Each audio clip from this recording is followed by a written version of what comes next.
Assalamualaikum warahmatullahi wabarakatuh. Waalaikumsalam warahmatullahi wabarakatuh. Pada kesempatan sore hari ini kita masih akan berdiskusi lanjutan dari kelompok yang kemarin. Kelompok yang kemarin itu berbicara tentang sewa menyewa dalam hukum Islam, ya. Jadi kita melihat aktivitas sewa menyewa di dalam kegiatan ekonomi itu dari pandangan hukum Islam itu seperti apa gitu ya. Nah, kemarin itu waktunya cukup mepet oleh karena datang agak telat dan sudah menjelang maghrib karena hujan ya. Maka kemudian saya pikir ini materinya belum tuntas, jadi harus dilanjutkan dengan podcast berikutnya, yaitu kelas Anda gitu ya. Jadi dalam kesempatan ini kita masih membahas tentang ijarah atau sewa menyewa ya. Kita akan mencoba untuk lebih mendalaminya lagi gitu.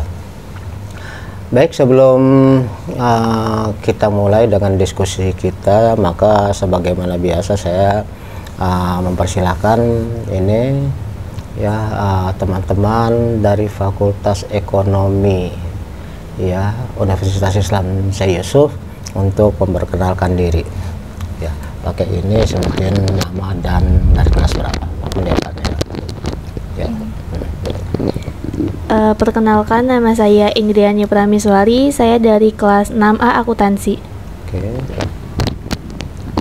Baik, perkenalkan, nama saya Ayuning Tias Adi Prawesti dari kelas 6A Akuntansi. Terima kasih.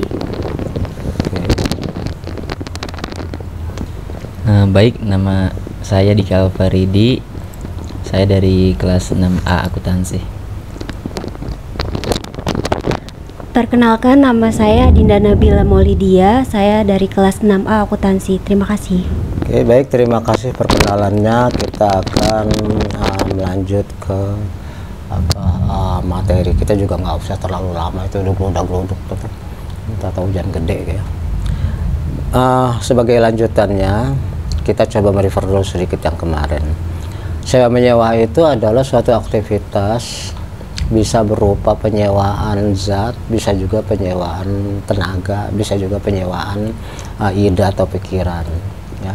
Penyewaan zat atau barang itu misalnya ya kita menyewakan motor kita untuk dijadikan ojek, atau mobil kita, atau kita mungkin punya mesin-mesin tertentu seperti mesin forklift, mesin traktor dan sebagainya, itu kita sewakan, dimana berarti untuk sementara kita memberikan hak guna pakai yang seharusnya ada pada kita karena kita pemiliknya. Maka dengan adanya sewa kita limpahkan sementara kepada si penyewa, dia yang berhak untuk menggunakan gitu. Dan selama masa sewa itu saya sebagai pemilik nggak boleh menggunakan karena sudah dialihkan sementara. Nah, untuk itu maka kemudian si penyewa akan membayar sejumlah uang kepada saya gitu, sebagai pembayaran dari sewa itu. Demikian juga kalau misalnya sewanya adalah sewa tenaga, misalnya saya mempekerjakan seseorang untuk melakukan sesuatu ya. Kemudian dia mengerjakan dan atas prestasinya dia melakukan itu, saya pun akan memberikan sejumlah uang sebagai upah gitu ya. Itu yang secara sekilas kita ambil dari yang kemarin. Sekarang akan kita lanjutkan syarat-syarat atau unsur yang harus diperhatikan agar terpenuhinya akad atau kerjasama ijarah itu menjadi suatu yang memenuhi hukum Islam adalah sebagai berikut. Jadi tentunya secara hukum kan kita sudah tahu ya bahwa yang namanya suatu perjanjian atau akad itu akan menjadi sah kalau memenuhi 4 syarat. Yang pertama adalah adanya kesepakatan, yang kedua adalah para pembuatnya cakap ya, artinya kompeten. Terus kemudian kompeten ini dilihat dari segi usianya, kemudian dilihat dari segi mentalitasnya, harus orang yang sehat. Kemudian yang ketiga dari segi kompetensi dalam arti kewenangan, artinya saya tidak bisa menyewakan sesuatu yang bukan milik saya gitu kan. Jadi saya harus kompeten, saya tidak bisa melakukan kerjasama dengan siapapun atas nama orang lain kecuali ada penugasan atau ada apa semacam surat kuasa. Kalau enggak saya nggak bisa bikin perjanjian sama kamu atas nama Diki, nggak boleh kecuali Diki ngasih surat kuasa kepada saya gitu artinya. Nah, itu secara umum. Yang ketiga dari syarat sahnya suatu perjanjian menurut pasal 1313 KUH Perdata adalah tadi kesepakatan, kemudian kecakapan, yang ketiga objeknya harus jelas ya.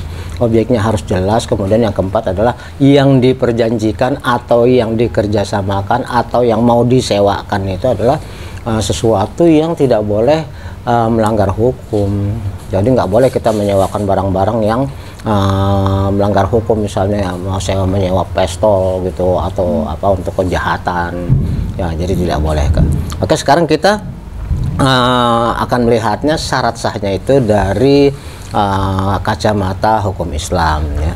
Yang pertama, para pihak yang menyelenggarakan akad ijarah itu baik pihak penyewa maupun pihak yang menyewakan harus berbuat dilandasi asas sukarela dan tidak atas keterpaksaan. Jadi ini kurang lebih sama dengan asas kesepakatan dalam KUH Perdata.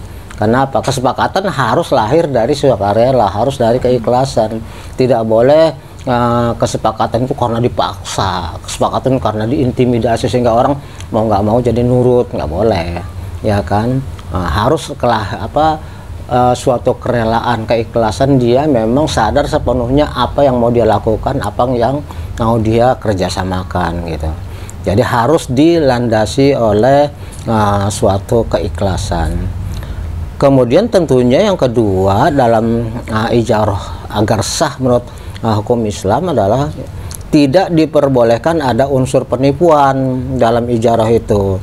Ya, artinya kita menyewakan sesuatu kepada orang lain, kita tidak boleh ada etika tidak baik ya gitu loh. Saya nyewain motor padahal motor itu sebenarnya dalam kondisi yang nggak bagus, sehingga nanti begitu disewakan dan terjadi kerusakan saya kok mengklaim bahwa ini kan rusaknya gara-gara kamu. Nah itu nggak boleh, berarti kita udah ada etikat kagak beres ini. Ingat bahwa di dalam Islam itu semuanya tidak berjalan antara kita dengan orang, tapi antara kita dengan Allah juga, ya kan, ini dasarnya kan. Jadi artinya kalau kita melakukan itu, etikat seperti itu, ya mau oke lah, manusia mah nggak ngerti ya. Orang yang dikerjain tuh tadi itu yang menyewa, lalu kemudian dia merasa bahwa wah kalau ternyata barangnya rusak gitu ya. Nah, padahal si pemilik udah tahu, cuma sengaja untuk melimpahkan kesalahan supaya nanti bisa dapat ganti rugi, padahal memang udah direncana sama dia. Itu kan berarti etikat tidak baik, ada niat nggak beres di dalamnya, ada niat jahat ya. Jadi itu tidak diperbolehkan. Ingat ya bahwa di dalam hukum ekonomi Islam itu semua famayyamal miskola dzarratin khairan yarah wa mayyamal miskola dzarratin syarran yarah. Jadi perbuatan sejelek apapun termasuk niat, kalau memang diniatkan berarti akan ada hitungannya. Ingat bahwa di dalam ekonomi Islam itu kita melakukan sesuatu itu bukan hanya semata-mata mencari keuntungan seperti orang kapitalis. Orang kapitalis maupun orang komunis kan kagak ngerti akhirat. Jadi dia berbuat ya suka-suka dia aja karena untuk kepentingan dunia doang, dia nggak mikir untuk ke depannya gitu ya. Jadi kalau kita beda, kalau hukum Islam semua dilandasi oleh niat ibadah, tidak semata-mata mencari keuntungan. Oke, terus yang ketiga, objek yang diakadkan harus berwujud.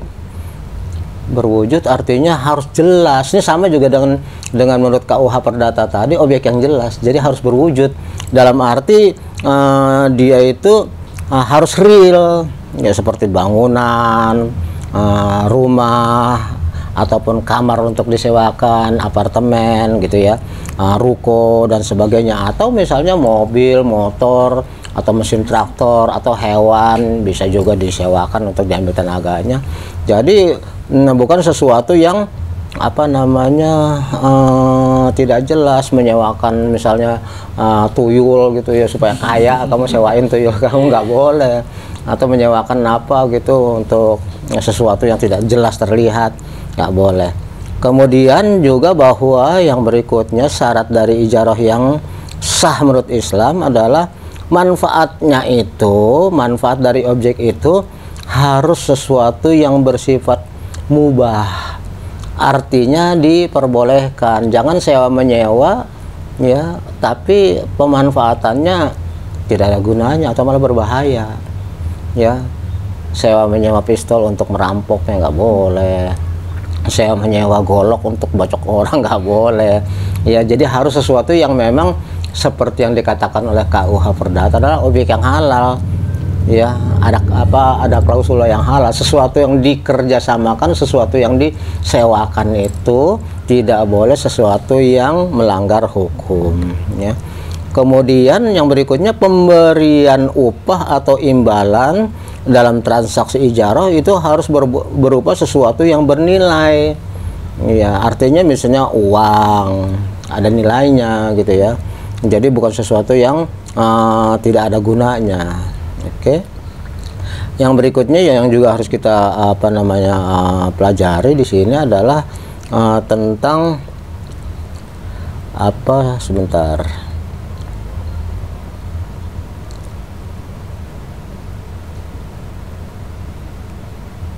Ya. Oke, kalau gitu di dalam transaksi ijarah ini juga dalam dunia modern sekarang ini mungkin yang agak berbeda adalah transaksi ini sewa beli. Kalau sewa seperti saya katakan tadi kan, sepanjang apapun masa perjanjiannya tidak terjadi peralihan kepemilikan. Misalnya seseorang nyewa rumah atau ngontrak rumah untuk masa 5 tahun, 10 tahun, 100 tahun sekalipun, itu tidak terjadi peralihan kepemilikan. Tetap aja punya si pemilik. Yang ini biarpun udah berapa puluh tahun, tetap dia adalah statusnya penyewa gitu. Nah, ini agak berbeda kasusnya dengan yang sering kita alami, yang kita juga mungkin termasuk yang melakukan adalah sewa beli, misalnya motor, ya kan, dealer jual motor gitu kan, kita bisa beli cash, tapi kemudian kemungkinan kita tidak memiliki uang yang cukup, ya kan. Maka dalam hal ini muncullah pihak ketiga, finance, ya, institusi atau lembaga-lembaga keuangan. Jadi kemudian dia yang beliin gitu kan, dia yang bayar kan ke dealer. Lalu artinya kemudian kita beralih urusan kita yang tadinya dengan dealer, ya, tadinya kita mau beli cash, karena kita beli leasing, secara leasing, ya, maka kita beralih urusannya bukan dengan dealer lagi tapi dengan lembaga keuangan, ya kan. Nah, lembaga keuangan itulah yang kemudian menetapkan kita boleh mencicil motor tersebut dengan jumlah cicilan per bulan berapa gitu, ya. Terus kemudian selama berapa lama gitu. Misalnya untuk 3 tahun, cicilan sebulannya mungkin berapa gitu. Nah, di sini kan beda dengan sewa menyewa biasa. Kenapa? Saya katakan tadi sewa menyewa biasa berapa tahun pun nggak akan terjadi peralihan. Tetapi kalau dengan seperti ini, sewa beli, begitu Anda selesai masa cicilan kan jadi milik. Kan gitu, ya.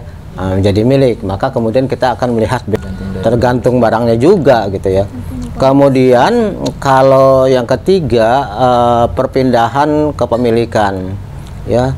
Kalau ijarah jelas tidak ada perpindahan kepemilikan, tetapi kalau leasing itu sewa guna artinya selama masa cicilan belum berakhir sebenarnya status kita menyewa kepada itu finance, ya, kepada finance kita menyewa. Tetapi kemudian begitu semuanya sudah selesai, ya, berarti memang kita akan memiliki barang tersebut gitu, jadi pemiliknya gitu. Itulah sebabnya beli kredit dengan beli cash beda, karena bedanya itu bisa dilihat bukan hanya sebagai bunga penambahan harga atau karena kita nyicilnya lama, tapi juga kelebihannya itu bisa dianggap sewa, ya kan. Kan selama masa mencicil itu misalnya kredit satu motor harganya misalnya 20 juta, ya kan, tapi kalau di kredit kan bisa 25 juta. Nah, yang ini, yang 5 juta ini bisa dianggap juga sebagai sebagai sewa selama belum lunas gitu loh. Jadi ketika harga pokok dengan sewa sudah selesai, maka terjadilah peralihan kepemilikan. Sementara kalau yang namanya ininya, kalau dalam ijarah itu tentu tidak ada peralihan kepemilikan, ya, tidak ada transfer kepemilikan, ya. Kemudian juga di dalam ijarah, ya, itu kita melakukan ijarah itu akadnya harus disebutkan di awal. Sementara kalau yang ini apa namanya, yang leasing, opsi di awal tentunya opsi sewa beli hanya akan terjadi jika gitu kan. Jadi kondisi pembelian peralihan kepemilikan hanya akan terpenuhi jika sudah terjadi pelunasan gitu. Ada lagi bentuk yang lain seperti ini, sebenarnya hampir mirip tapi nggak boleh. Misalnya apa? Sewa rumah, ya katakanlah sewa rumah itu hanya 1 juta per bulan, tapi kemudian dinaikkan menjadi 3 juta dengan janji akan terjadi kepemilikan, peralihan kepemilikan kalau dilunasi, artinya cicilan sudah penuh. Tapi kan kadang-kadang orang bisa saja ke motor aja yang murah seringkali nunggak ya, seringkali tidak bisa dipenuhi sehingga kemudian diambil. Nah sering jadi pertanyaan tuh, diambilnya itu sebenarnya secara hukum Islam boleh nggak? Kan dia udah nyicil, ya kan? Tapi kemudian ketika dia nunggak, dia tidak bisa lagi, maka dia disita, ya kan? Disita oleh pihak leasing ya. Nah, jadi pertanyaannya boleh nggak sih secara hukum Islam barang itu disita? Kalau menurut Islam sih menurut saya nggak boleh. Bentar, pakai itu. Kalau menurut saya hukum Islam itu tidak boleh. Kenapa? Karena di dalam hukum Islam itu tidak tertera atau tidak disarankan bahasanya untuk merebut barang orang. Itu kan lagi disewa yang tadi seperti Abah bilang, ataupun itu lagi dipinjam atau dengan kata lain gitu. Saya juga pernah merasakan seperti itu, Bah. Menyewa mobil kurang lebih 30 juta ataupun berapa juta, dapat beberapa minggu, berapa bulan saya lagi bawa, tiba-tiba diambil di tengah Karena? sama leasing. Karena Itu saya kurang tahu, Pak. pasti kan ada sebab, nggak mungkin dia ngambil nggak ada sebabnya. Biasanya kan diambil itu karena nggak bayar. Ya itu saya bayar uang muka langsung, langsung cash 25 atau 20 juta itu udah setahun setengah yang lalu. Di jalan kurang lebih di Karawaci ya, di situ langsung diambil. Tapi kamu beres pembayaran? Beres, Bah. Beres itu lumayan sih, cuman kata orang tua saya udah biarinin aja, nggak apa aja sodako, nggak usah nggak usah diproses ke polisi gitu. Maka dari itu saya dari situlah saya bunyi akadnya perjanjiannya gimana di awal? Bunyi akadnya sih ya, dia manis, Bah. Oke, saya mau ngegadai mobil apa? Diadain mobil Pajero tahun 2017. Berapa, 25 juta atau 30 juta? Gade. Dalam jangka waktu harus dibalikan? Dalam jangka waktu itu 6 bulan nanti dibalikan. Ya. Terus pas di pertengahan sebelum 6 bulan itu di jalan diambil. Pas saya ke rumahnya, mana ini duit, bahasanya gitu kan, gade payah. Pasti uang kembali.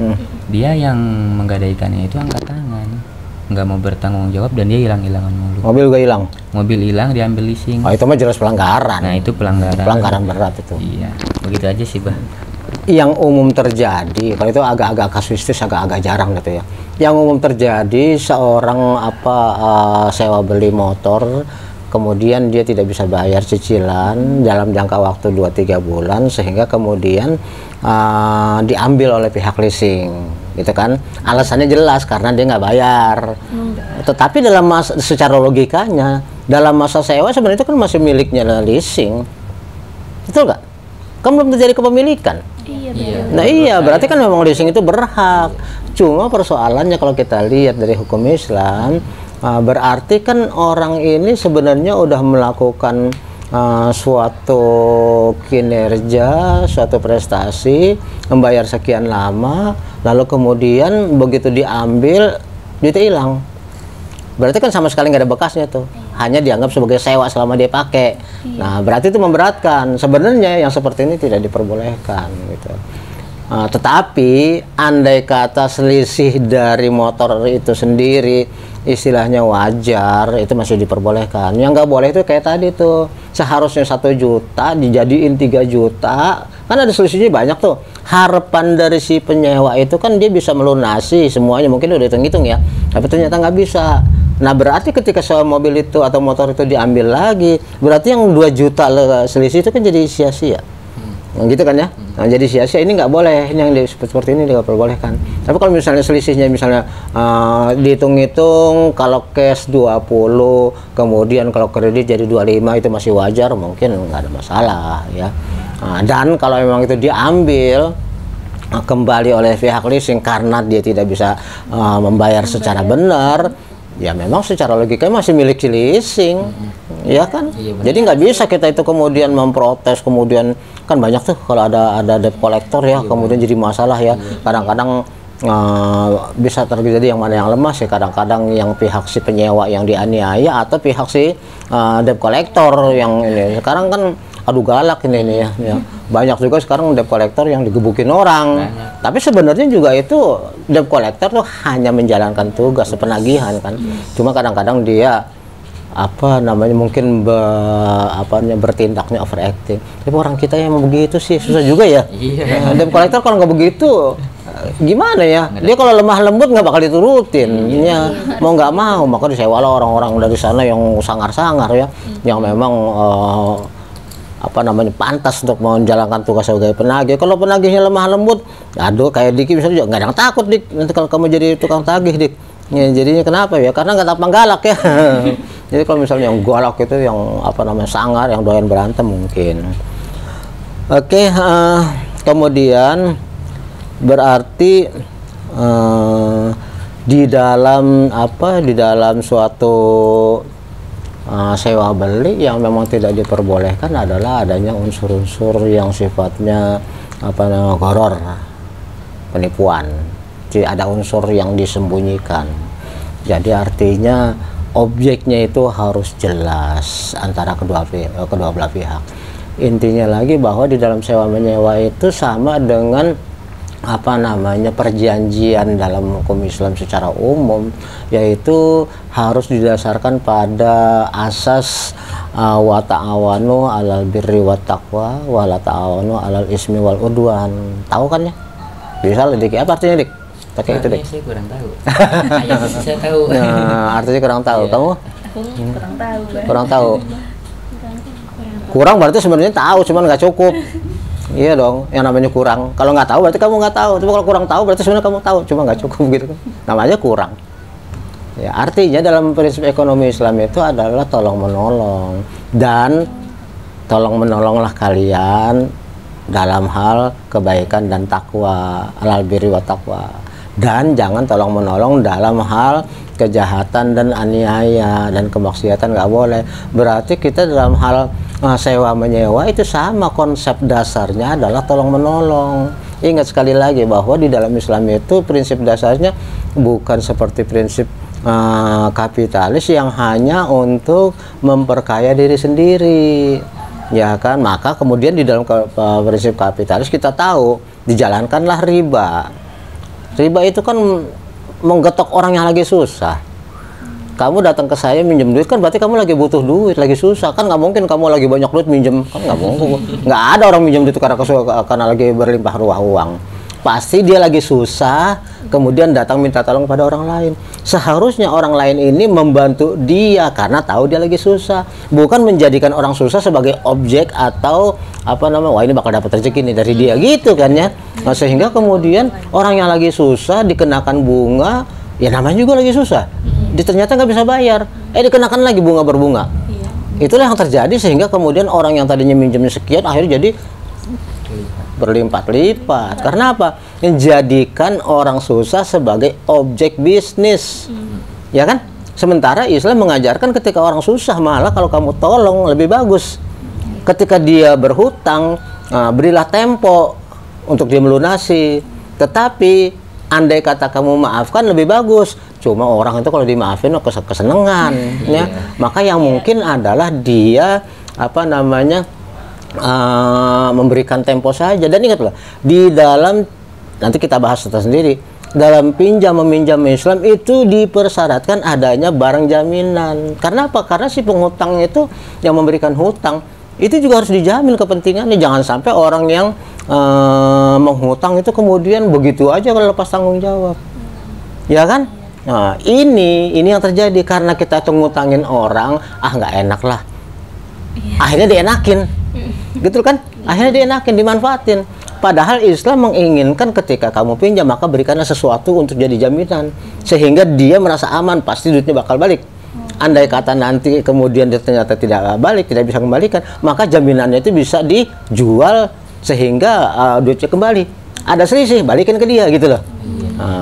Gadai dalam Islam juga beda dengan gadai konvensional. Nanti kita bahas ini dalam sub gadai, dalam sub materi gadai.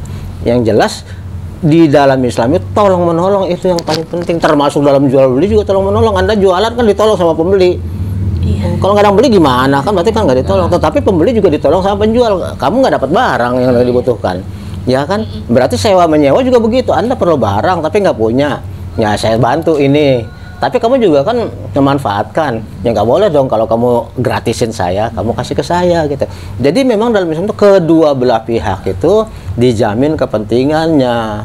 Makanya kemudian kalau di dalam sewa menyewa itu kemudian kalau dalam sewa menyewa itu ternyata ada pihak yang sangat diuntungkan sementara pihak lain itu dirugikan, jelas nggak boleh, gitu ya. Jadi i'tikad baik, wa ta'awanu 'alal birri wa taqwa wa la ta'awanu 'alal ismi wal udwan. Dan ingat dalam ekonomi Islam itu jelas kita bukan hanya mengejar uang tapi keredaan Allah, ya kan, dalam tolong menolong. Terus kemudian juga dalam arti kebaikan, artinya yang kita berikan tolong menolong itu dalam konteks kebaikan, bukan tolong menolong dalam rangka melakukan satu hal yang kejahatan maupun maksiat gitu. Oke, saya persilahkan kalau ada pertanyaan. Pembahasan nggak usah terlalu banyak, tapi saya maunya ada diskusi ini. Di samping diskusi yang juga akan kamu berikan pertanyaan di dalam di YouTube, di komen ya.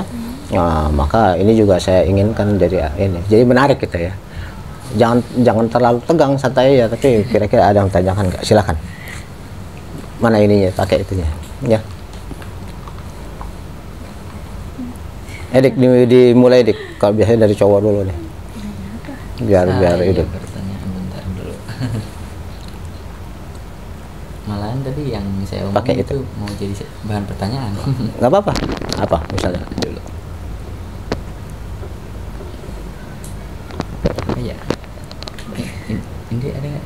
Kasus-kasus real sewa menyewa gimana? Yang sering terjadi? Ya. Nah, silakan. Kasih. Oke. Perjanjian kayak tadi kan antara Diki sama orang tadi tuh perlu perjanjian di atas materai gitu nggak sih, Bah? Oke. Baik, pertanyaan bagus. Di dalam Islam itu sebenarnya dalam sewa menyewa, di dalam utang mengutang, di samping harus ada jaminan, juga harus ada saksi. Iya. Saksi. Jadi artinya dan dokumen. Ya, dalam Al-Quran disebutkan bahwa hendaknya ketika kalian bertransaksi tidak secara tunai, hendaklah ada catatan. Itu maksudnya semacam kwitansi. Artinya jangan sampai kita minjemin orang tidak ada apa-apanya, makanya kemudian mereka kabur begitu aja, ditagih galakan dia. Iya kan, udah karena nggak ada jaminan, juga nggak ada dokumen, juga nggak ada saksi. Sebenarnya Islam udah mengatur semuanya, diharuskan dalam transaksi ekonomi itu ada akad kan selalu harus ada akad. Akad itu artinya perjanjian. Perjanjian itu kalau misalnya tidak tertulis ya otomatis gampang dilanggar. Nah, yang dimaksud dengan akad itu tentunya adalah dokumen tertulis. Dalam dokumen tertulis berarti antara kedua belah pihak itu bersepakat melakukan transaksi itu. Dan kita tahu bahwa dalam ilmu hukum yang namanya perjanjian itu adalah undang-undang bagi para pembuatnya. Tapi bentuknya suatu perjanjian akan menjadi sekuat undang-undang kalau memang ada bukti tertulis. Jadi kalau nggak ada bukti tertulis gimana ngebuktiin? Dan juga gimana bisa menguatkan itu sebagai suatu undang-undang? Undang-undang kan kita tahu bahwa yang namanya undang-undang itu ada perintah, ada larangan, dan ada sanksi. Iya. Kalau ada manifestasi. Tapi dasarnya tentu adalah suatu dokumen yang membuktikan, yaitu tanda tangan pihak ini dan pihak ini. Kalau dalam transaksi pinjam meminjam, sewa menyewa, semuanya tidak ada bukti tertulis, tidak ada dokumen, ya otomatis buktinya apa? Inilah yang sering membuat orang menjadi lemah gitu. Saya sendiri ngalamin, dalam arti pernah ada orang ya minjam gitu ya. Dulu dia sebenarnya udah menawarkan kepada saya ini sertifikat rumah saya lagi jual rumah saya, kalau udah laku akan saya balikin. Ya itulah tadi kesalahan saya, sama dengan kesalahan umum. Nggak enak sama teman, udah pegang aja gitu kan ya. Ya akhirnya begitu itu rumah udah terjual, dia hilang sampai sekarang nggak balik gitu. Nggak balik itu, entah kemana itu orang. Padahal ya kesalahan saya. Semestinya, padahal itu juga kesalahan saya itu. Artinya saya tidak menjalankan apa yang diajarkan oleh syariat. Seharusnya kan saya ambil sebagai jaminan ya. Nah, sehingga nanti dia juga berarti mempunyai kewajiban untuk mikirin bayar utang. Berarti saya menolong dia untuk menghindari kesalahan. Sebab kalau misalnya saya biarkan tanpa jaminan, berarti saya membiarkan dia dalam kesalahan. Dan terjadinya apa? Yaitu dia nggak mikirin utangnya. Sampai sekarang selesai. Nah, terjadi kesalahan kita. Oke, Diki kayaknya mau nanya. Saya cuma instruksi aja, Bah. Di pembahasan Abah yang tadi, itu pasti saya nggak sembarangan dong di uang segitu. Antara kedua belah pihak pasti ada hitam di atas yang putih. mobil itu? Iya, bahkan ada saksi, foto, video semua ada di HP saya. Pas saya datangin ke rumah, beliau sudah tidak ada gitu, dan beralasan apapun itu, ya udah, saya bilang ambil hikmahnya aja. Buat kedepannya jangan sampai terjadi seperti yang ini lagi.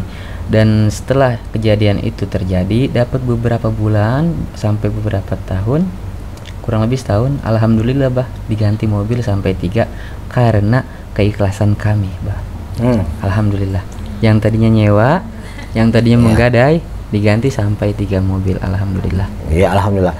Artinya dalam hal ini kan keikhlasan Anda sehingga Anda tidak memproses secara hukum. Walaupun sebenarnya kuat.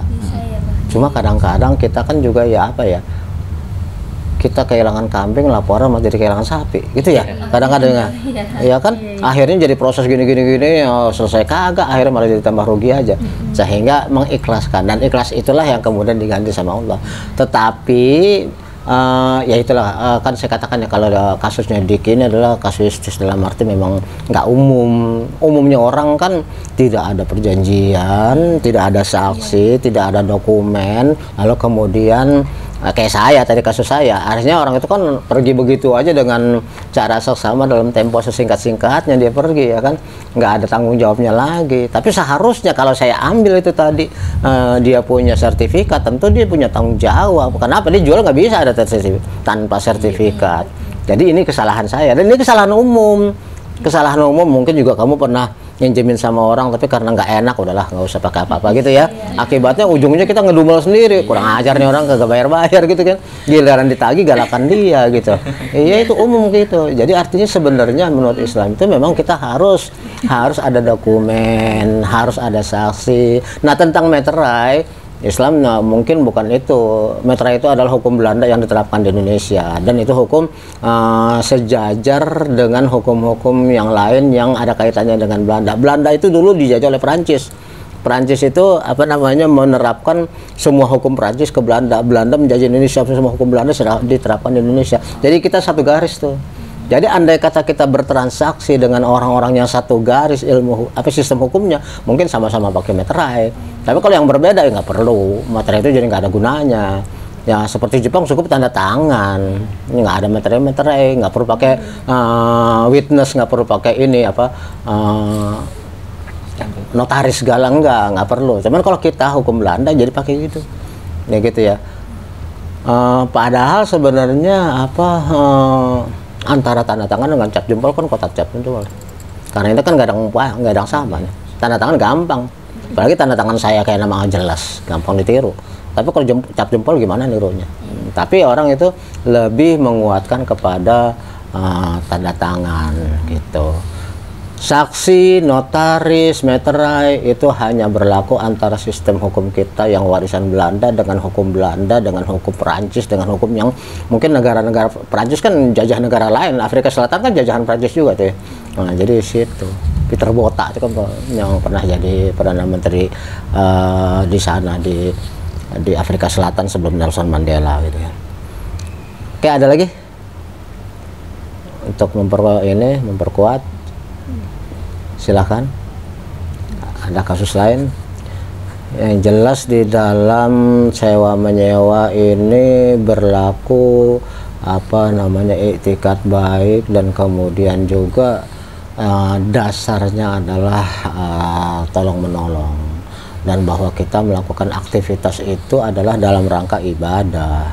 Ya, jadi kita tahu bahwa kita sadar bahwa semua apapun yang kita lakukan ada catatannya, termasuk nolongin orang.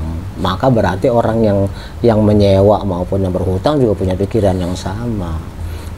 Lalu kemudian gimana kalau misalnya ternyata kayak di orangnya kemudian ingkar janji, pergi begitu aja?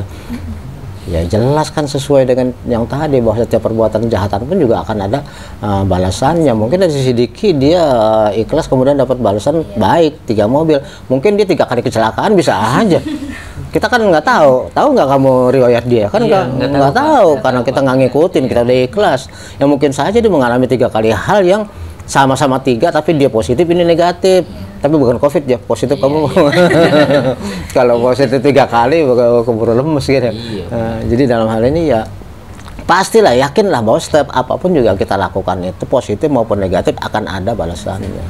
Jadi itulah maka kemudian dalam ekonomi Islam itu semua dijalankan dengan prinsip kehati-hatian dalam rangka ibadah, bukan hanya numpuk-numpukin harta, ya bukan hanya numpuk-numpukin kapital. Kalau komunis itu semuanya didasarkan pada kepentingan negara, wah semua demi negara.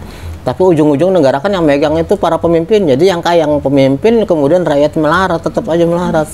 Sementara kalau dalam sistem kapitalis itu yang kaya adalah kaum modal, rakyat tetap melarat. Islam tidak menginginkan itu. Makanya salah satu contohnya adalah bayarkanlah upah buruh sebelum keringatnya kering. Tidak sempurna iman kamu kalau kamu makan kenyang, tetangga kamu kelaparan. Dan banyak lagi hal-hal yang lain yang menandakan bahwa Islam itu sebenarnya adalah suatu sistem sosial yang bukan berdasarkan kepada hubungan manusia antar manusia, bukan hanya hablum minannas saja, tapi juga hablum minallah ke atas. Tetapi dalam Islam juga dikatakan hablum minallah itu tidak akan berhasil kalau hablum minannas jelek gitu kan ya.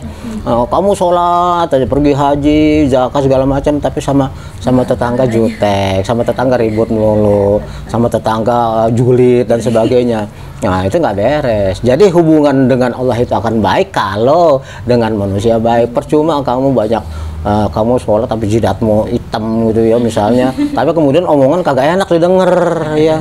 Omongan kayaknya kalau ngomong tuh gimana sih, ini orang nyakitin kalau ngomong, ada ya ngomongnya pedas gitu ya. Percuma. Hablum minallah tergantung kepada seberapa baik hablum minannas kita. Bisa ada Dik? Ayo nanya. Udah, kamu? Udah, gitu. Baik, demikian saja. Lebih kurang mohon maaf. Ya mudah-mudahan bermanfaat bagi ini teman-teman yang datang, juga bagi teman-teman yang nonton, juga bagi teman-teman yang berpartisipasi dalam komentar. Saya akhiri dengan wabillahi taufik wal hidayah. Wassalamualaikum warahmatullahi wabarakatuh. Waalaikumsalam warahmatullahi wabarakatuh.